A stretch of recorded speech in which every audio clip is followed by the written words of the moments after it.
नमस्कार शेतकरी मित्रांनो, पीएम किसान योजनेचा 20वा हप्ता शेतकऱ्यांच्या खात्यामध्ये जमा झालेला आहे. तर शेतकरी मित्रांनो, आता त्यावेळेस 1 महिना उशिराने हे पैसे शेतकऱ्यांना मिळालेले असल्यामुळे व आता हा 20वा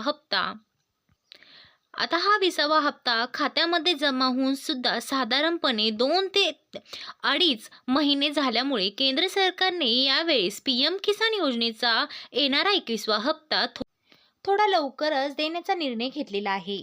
तसेच या दोन योजनेच्या नंतर लगेच केंद्र सरकार देखील ॲक्टिव्हेट झाले असून परवाच्या दिवशी केंद्र सरकारने पीएम किसान योजनेबद्दलची एक अत्यंत महत्त्वपूर्ण अशी अपडेट जाहीर केली आहे. व या योजनेच्या येणाऱ्या 21व्या हप्त्याच्या अगोदर पीएम किसान योजनेमधील बदल करून काही नवीन नियम आणि अटी लागू केलेले आहे, ज्या अंतर्गत आता आपल्या राज्यातील 60,000पेक्षाही पेक्षा जास्त शेतकऱ्यांना एकाच वेळेस या योजनेतून बाहेर काढण्यात आलेले आहे.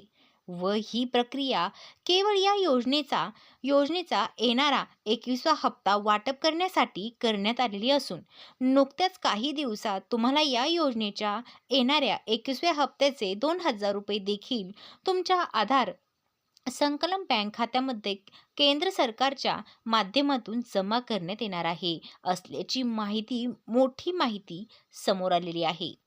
तर शेतकरी मित्रांनो, त्यामुळे तुम्हाला या 8 दिवसांमध्ये साधारणतः 10 ते 12,000 रुपयांचा आर्थिक लाभ तुमच्या आधार संकलन बँकमध्ये जमा होणार आहे. यासाठी फक्त आणि फक्त तुम्हाला तुमच्या बँकेची आणि तुमच्या पीएम किसान नमो शेतकरी व लाडकी बहीण योजनेच्या खात्याची ई-केवायसी पूर्ण करून घ्यायचे आहे.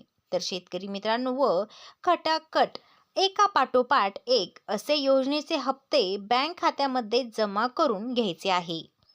तर मग शेतकरी मित्रांनो, केंद्र सरकारच्या पीएम किसान योजनेचा मागील 20वा हप्ता 2 ऑगस्ट 2025 रोजी देशातील पात्र शेतकऱ्यांच्या बँक खात्यामध्ये पंतप्रधान नरेंद्र मोदी यांच्या हस्ते जमा करण्यात आलेला होता.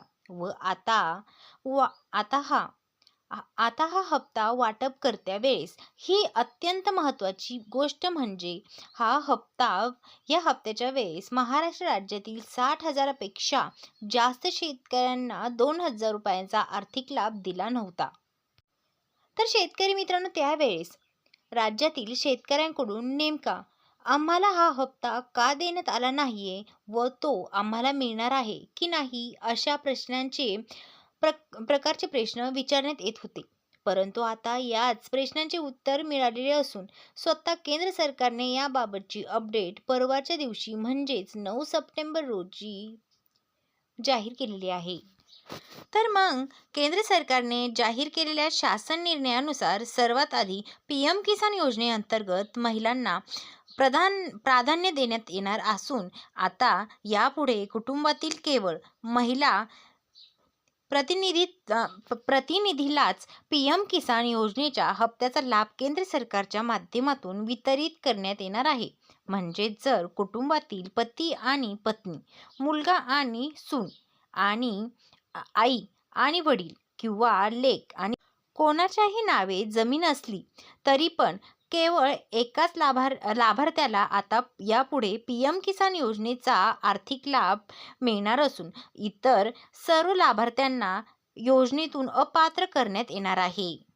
तर शेतकरी मित्रांनो, अशाच नवनवीन अपडेटसाठी आपल्या चॅनलला सबस्क्राईब करा.